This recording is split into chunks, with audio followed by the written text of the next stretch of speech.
क्या महाराष्ट्र के विधानसभा चुनावों में अघाड़ी मोर्चे का जीतना तय है? यानी कि उद्धव ठाकरे, शरद पवार और कांग्रेस के मोर्चे का जीतना तय है।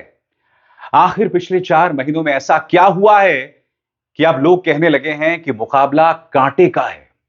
लोग यह भी कहने लगे हैं कि 288 में से 222 सीटें ऐसी हैं जिसमें मुकाबला किसी भी तरफ जा सकता है, यानी कि जीत किसी को मिल सकती है। आखिर क्या हुआ दोस्तों? 48 सीटों में अघाड़ी को 31 सीटें मिली थी और भाजपा गठबंधन को महज 17 सीटें। वो एंटी इनकम्बेंसी लहर का सामना कर रहे थे, मगर 4 महीनों में पूरा खेला बदल जाता है। आखिर क्यों? क्या इसका लिंक कहीं ना कहीं हरियाणा विधानसभा चुनावों के नतीजों के साथ है? आखिर क्या हो रहा है महाराष्ट्र की सियासत में? आज मेरे शो में मैं आपको महाराष्ट्र की इस वक्त जो सियासत है उस पर खबर पेश करने वाला हूं। इस वक्त सियासत कौन सी दिशा ले रही है और उसे समझने के लिए आपको एक एक मुद्दे पर गौर करना पड़ेगा दोस्तों। सबसे पहले बात आती है महाराष्ट्र के अस्मिता की। जी हां, अगर अघाड़ी की बात करें यानी उद्धव ठाकरे, शरद पवार और कांग्रेस के मोर्चे की बात करें तो वो लगातार महाराष्ट्र की अस्मिता और मराठा अस्मिता की भी बात कर रहे हैं और यह भारतीय जनता पार्टी के लिए सिरदर्द का सबब बनी हुई है। मैं आपका ध्यान दोस्तों इस तस्वीर की तरफ खींचना चाहूंगा। यहां आप देख सकते हैं प्रधानमंत्री नरेंद्र मोदी स्पेन के प्रधानमंत्री सैंचेज के साथ वडोदरा में C295 टाटा एयरक्राफ्ट मैन्युफैक्चरिंग की यूनिट का उद्घाटन कर रहे हैं। अब कांग्रेस और उद्धव सेना यह आरोप लगा रही है कि जिसका उद्घाटन, जिसका काम महाराष्ट्र में होना चाहिए था, आप वो गुजरात ले गए।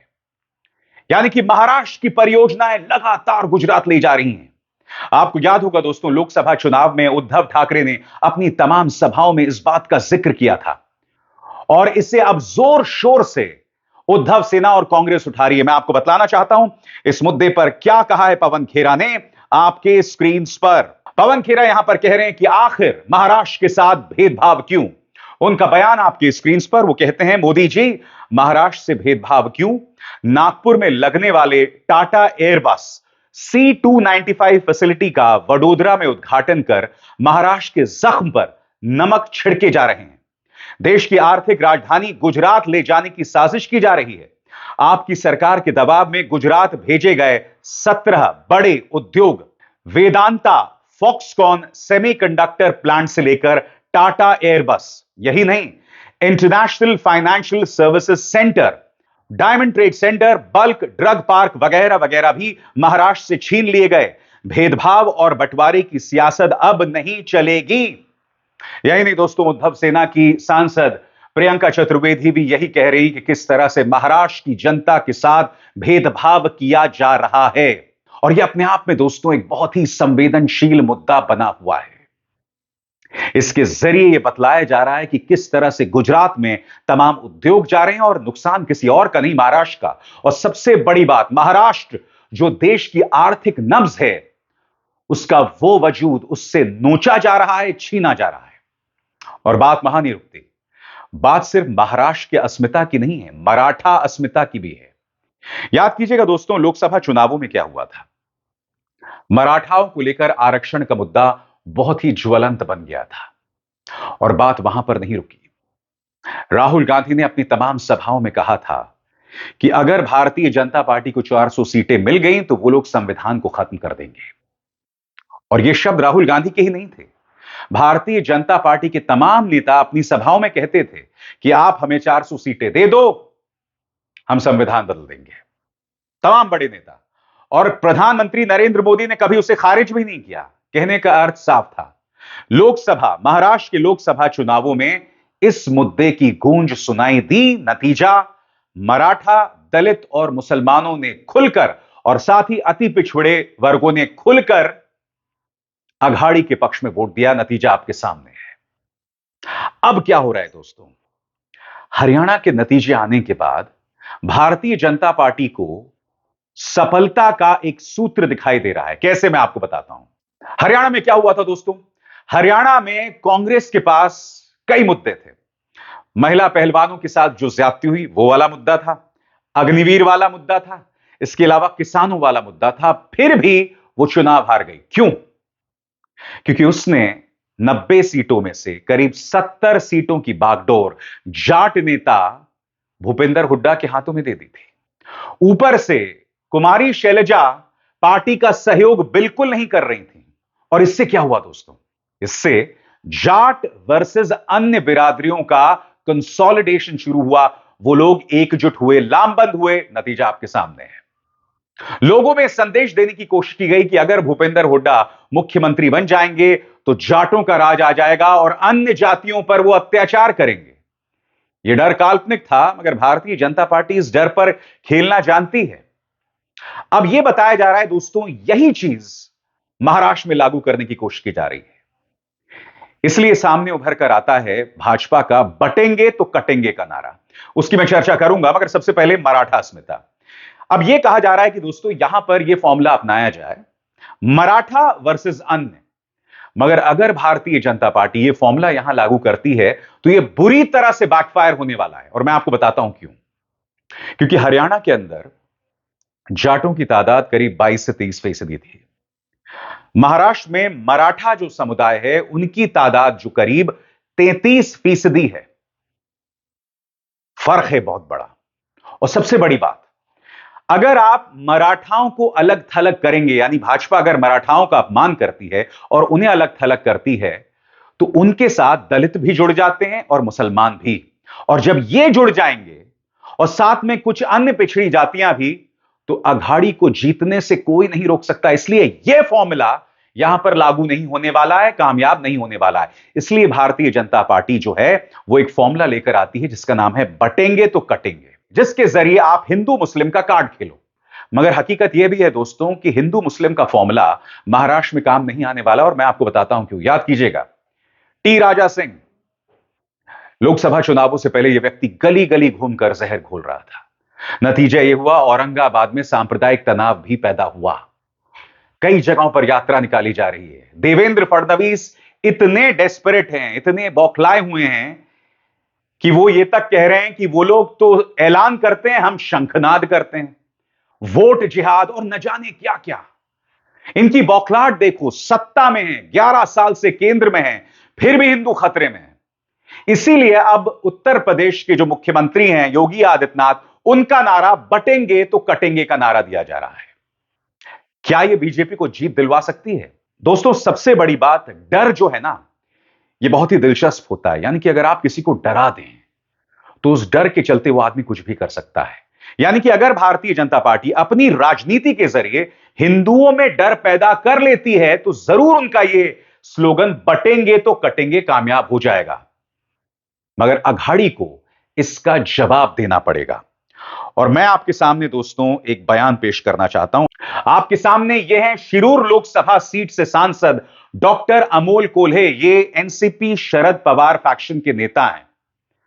सुनिए बटेंगे तो कटेंगे के नारे का क्या मुंह तोड़ जवाब यहां पर डॉक्टर अमोल कोल्हे दे रहे हैं। इनके एक एक शब्द पर गौर कीजिएगा। भाजपा की सोच को पूरी तरह से धराशायी कर दिया उन्होंने। सुनिए। बटेंगे तो कटेंगे कहने वालों जरा हमें ये भी बता दो। बटेंगे तो कटेंगे कहने वालों हमें जरा ये भी बता दो, क्यों काटा महाराष्ट्र के युवाओं का रोजगार और बांट दिया गुजरात को।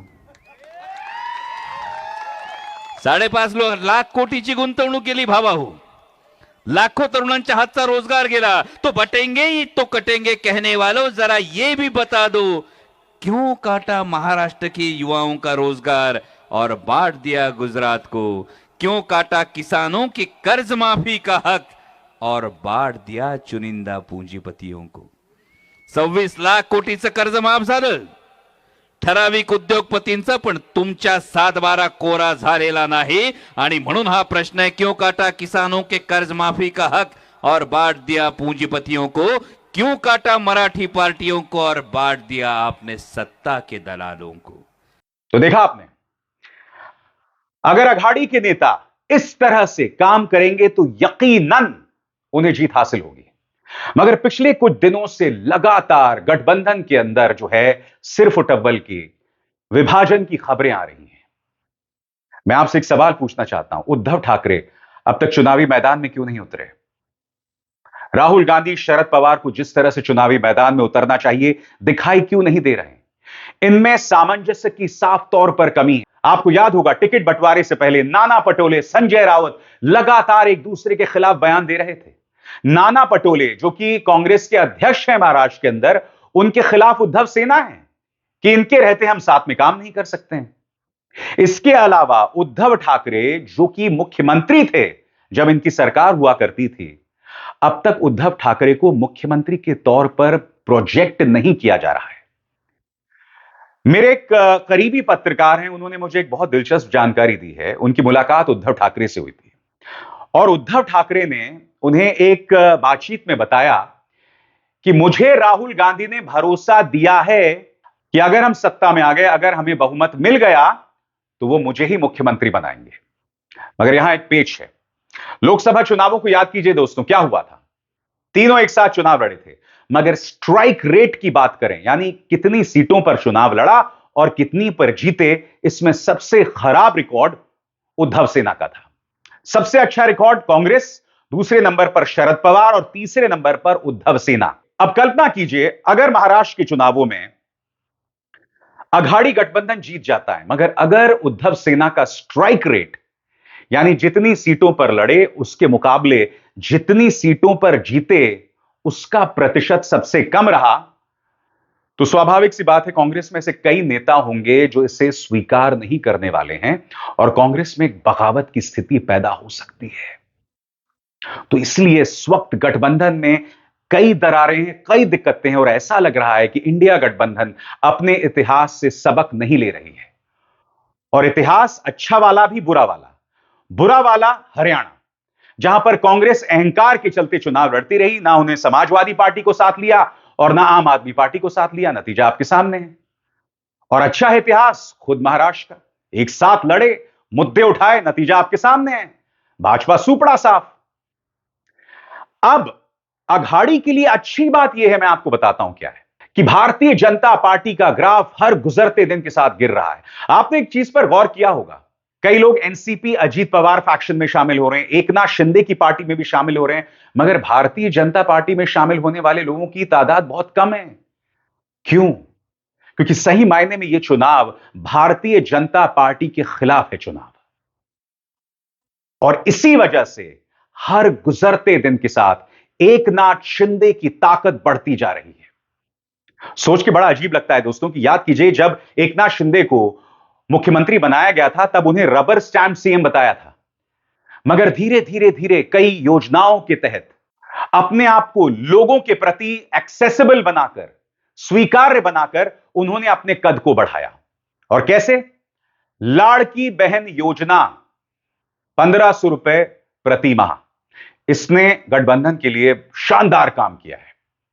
यही नहीं, जैसे मैंने बताया, एकनाथ शिंदे हर गुजरते दिन के साथ आप उनसे आसानी से मिलने जा सकते हैं, एक्सेसिबल हैं, उनसे मिल सकते हैं, जो बाकी नेताओं के साथ नहीं है। अब भारतीय जनता पार्टी जो उन्हें रबर स्टैंप मानती थी, आज की तारीख में अगर हम युति गठबंधन की बात करें यानी एनडीए की बात करें, तो एकनाथ शिंदे उनके सबसे बड़े नेता बन गए हैं। आप देखिएगा इस बार चुनावों में प्रधानमंत्री नरेंद्र मोदी की भी बहुत ज्यादा मौजूदगी नहीं होने वाली है। एकनाथ शिंदे का आप चेहरा देखेंगे। हालांकि आपने एक और चीज पर गौर किया होगा, बावजूद इसके एकनाथ शिंदे को चेहरे के तौर पर पेश नहीं किया जा रहा है। यह इस बात का प्रमाण है कि एनडीए गठबंधन में कितनी दरारें हैं, और इस बात को समझना पड़ेगा। आरएसएस हो, भाजपा के कई नेता हों या एकनाथ शिंदे, वो अजीत पवार की मौजूदगी से खुश नहीं है। एकनाथ शिंदे के एक नेता ने तो यह तक कह दिया था कि जब मेरे साथ अजीत पवार पार्टी का कोई नेता बैठता है तो मुझे उल्टी आती है। फिर भी अजीत पवार उनके साथ हैं, यानी कि all is not well in the गठबंधन। मगर हो क्या रहा है दोस्तों, पिछले कुछ अरसे से, चाहे लाड़की बहन योजना हो या फिर लाखों किसानों को हर महीने 5,000 रुपए देने की बात, इन तमाम योजनाओं की वजह से एनडीए ने वापसी की है माइनस बीजेपी। बीजेपी का ग्राफ गिर रहा है, मगर गठबंधन हर गुजरते दिन के साथ मजबूत हो रही है।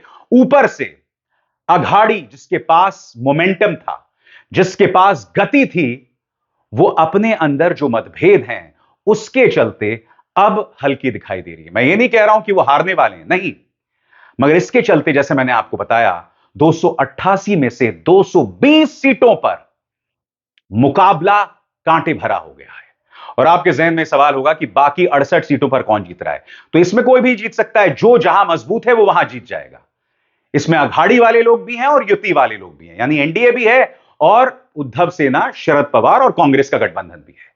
मगर 220 सीटों पर कोई भी जीत सकता है, यह 4 महीने पहले संभव नहीं था। 4 महीने पहले माना जा रहा था कि उनका जीतना तय है, मगर ऐसा लगता है कि इंडिया गठबंधन कहीं कमजोर पड़ गई, लचर पड़ गई, जो उसका अंदाजे बयां है। और यहां पर भारतीय जनता पार्टी एक बहुत दिलचस्प खेल खेल रही है। नतीजे कब आ रहे हैं? 23 नवंबर को। और क्या आप जानते हैं विधानसभा कब भंग हो रही है? 26 नवंबर को। यानी कि अगर अघाड़ी को अपने दम पर बहुमत नहीं मिला और अगर किसी भी मोर्चे को बहुमत नहीं मिला तो आप जानते हैं उसका क्या परिणाम होगा? 3 दिन बाद विधानसभा भंग हो जाएगी, महाराष्ट्र में प्रेसिडेंट्स रूल हो जाएगा, यानी भाजपा का शासन। और अब दूसरी बात, इस पर भी गौर कीजिएगा, भारतीय जनता पार्टी जो स्वतंत्र उम्मीदवार हैं उस पर पानी की तरह पैसा बहा रही है। यही इन्होंने हरियाणा में भी किया था और उसका उन्हें परिणाम भी मिला था। यानी कि अगर इंडिपेंडेंट्स बड़ी तादाद में जीत कर आते हैं तो साम दाम दंड भेद से प्रेसिडेंट्स रूल लगने के बाद भाजपा उन्हें अपनी तरफ कर लेगा। इसलिए इंडिया गठबंधन के लिए बहुत जरूरी हो जाता है, उनके अपने सर्वाइवल के लिए, कि जितने दिन बचे हैं आप ईमानदारी से चुनाव लड़ें, मिलकर चुनाव लड़ें। उद्धव, शरद पवार, राहुल कई एक साथ रैली करें, मंच पर दिखाई दें, एक रैली नहीं, दर्जनों रैली में, फिर इसका संदेश ही कुछ और जाएगा। मगर क्या वो ऐसा कर रहे हैं? क्या वो रोड शोज कर रहे हैं? यह आपके सामने है। क्योंकि हमें नहीं भूलना चाहिए कि भारतीय जनता पार्टी साम दाम दंड भेद से चुनाव जीतना जानती है। उसके पास पैसा है, एजेंसीज है, और आपके सामने ढेरों मिसालें हैं। एकनाथ शिंदे क्यों गए भाजपा के पास? केसेस थे, उनके कई ऐसे विधायक थे जिन्हें ईडी और इनकम टैक्स परेशान कर रही थी, अब नहीं कर रही है। अजीत पवार, नारायण राणे, छगन भुजबल, इन सब पर केसेस थे, अब नहीं है। क्यों? क्योंकि भाजपा में शामिल हो गए या भाजपा गठबंधन में चले गए। अब मैं आपको एक और मिसाल देता हूं। नवाब मलिक शरद पवार के साथ थे, अब इनकी बेटी अणुशक्ति नगर में स्वरा भास्कर के पति फहद के खिलाफ चुनाव लड़ेंगे और अणुशक्ति नगर में नवाब मलिक की अच्छी खासी मौजूदगी है। उनकी बेटी सना, जिनका नाम है, वो चुनाव लड़ने वाली हैं फहद के खिलाफ। अब नवाब मलिक तो लगातार भाजपा के खिलाफ बोलते थे ना। नवाब मलिक को भाजपा ने जेल भेजा था। नवाब मलिक के बारे में न जाने क्या क्या भाजपा ने कहा है कि भाई अपराधी हैं, अंडरवर्ल्ड से ताल्लुकात हैं, मगर आज वो अजीत पवार के साथ हैं। मान खुर्द में वो टक्कर दे रहे हैं अबू आजमी को और अणुशक्ति नगर में उनकी बेटी टक्कर दे रही है एक बार फिर शरद पवार फैक्शन की तरफ से मैदान में उतरने वाले फहद को, जो कि स्वरा भास्कर के पति भी हैं। यह क्या बतलाता है दोस्तों? ताकत का खेल बाबू भैया, एजेंसीज का खेल, पैसे का खेल। एजेंसीज के डर से आज की तारीख में यह शख्स नवाब मलिक भारतीय जनता पार्टी गठबंधन का की मदद कर रहा है और इसके अलावा कुछ नहीं। और यही एजेंसीज की ताकत हमने बाकी नेताओं में भी देखी, चाहे वो अजीत पवार हो, चाहे वो नारायण राणे हो, छगन भुजबल हो, इन तमाम नेताओं पर एजेंसीज की हमने ताकत को देखा। इत्तेफाकन नवाब मलिक ने एक बहुत दिलचस्प बात कही। उन्होंने कहा कि अजीत पवार किंग मेकर बन सकते हैं। अब इस बयान को आपको समझना पड़ेगा दोस्तों, उसके क्या मायने हैं। आखिर नवाब मलिक ने ऐसा क्यों कहा कि वो किंग मेकर बन सकते हैं? तो मैं आपको पर्दे के पीछे लेकर चलना चाहता हूं। मेरे कई पत्रकार दोस्त मुझे बता रहे हैं कि इस वक्त शरद पवार ने जानबूझकर जिन सीट्स पर अजीत पवार ताकतवर हैं वहां कमजोर उम्मीदवार उतारे हैं, और उसी तरह से अजीत पवार ने भी जिन सीट्स पर शरद पवार ताकतवर हैं कमजोर उम्मीदवार उतारे हैं। यानी कि पर्दे के पीछे इनके बीच में एक तालमेल दिखाई दे रहा है। अब इसके दो कारण हो सकते हैं और दो परिणाम हो सकते हैं। कैसे? जैसे ही चुनावी नतीजे आएंगे अजीत पवार शरद पवार के पास चले जाएंगे, दोनों एक हो जाएंगे। क्योंकि मुझे बतलाया जा रहा है कि देखिए, शाम को तो अजीत पवार शरद पवार की उम्र पर ताना देते हैं, बुजुर्ग हैं, बूढ़े हैं, मगर फिर रात को यह पूरा परिवार मिलकर डिनर भी करता है, पार्टी भी करता है। तो यह बात हजम नहीं हो रही है। पर्दे के पीछे शरद पवार और अजीत पवार के बीच में तालमेल है, और यह तालमेल किसी भी तरफ जा सकता है। अजीत पवार इस तरफ भी आ सकते हैं, और दूसरा, क्या शरद पवार उस तरफ जा सकते हैं? कई लोग कह रहे हैं ऐसा संभव नहीं है, मगर मेरे एक पत्रकार दोस्त कह रहे थे कि अगर शरद पवार बीजेपी के पास जाते हैं तो उसका फायदा पार्टी को हो सकता है। कैसे? शरद पवार की बेटी सुप्रिया सुले केंद्र में मंत्री बनाई जा सकती हैं। उन्हें या तो एमओएस फाइनेंस बनाया जा सकता है, वित्त राज्य मंत्री बनाया जा सकता है, या डिफेंस मंत्री बनाया जा सकता है, स्टेट डिफेंस मिनिस्टर बनाया जा सकता है। और क्या पता, ऐसे में अजीत पवार का जो सपना था महाराष्ट्र का मुख्यमंत्री बनना, उन्हें मुख्यमंत्री बनाया जा सकता है। ये तमाम थ्योरीज हैं जो चर्चा में हैं, और ये चर्चा में क्यों हैं? क्योंकि पर्दे के पीछे शरद पवार और अजीत पवार के बीच में एक सांठगांठ दिखाई दे रही है। आपके बीच में मुकाबला है, फिर भी यह सहयोग क्यों? इसीलिए चिंताजनक बात है। बहरहाल, नवाब मलिक की मैं बात कर रहा था दोस्तों। तो जयंत पाटिल ने करारा ताना मारा है भाजपा के ऊपर, और पूछ रहे हैं कि इन्हीं नवाब मलिक के बारे में आपने क्या क्या नहीं कहा था, अभी आपकी पार्टी में शामिल। तो जैसे मैंने कहा ना दोस्तों, एजेंसीज का खेल बाबू भैया, एजेंसीज का खेल।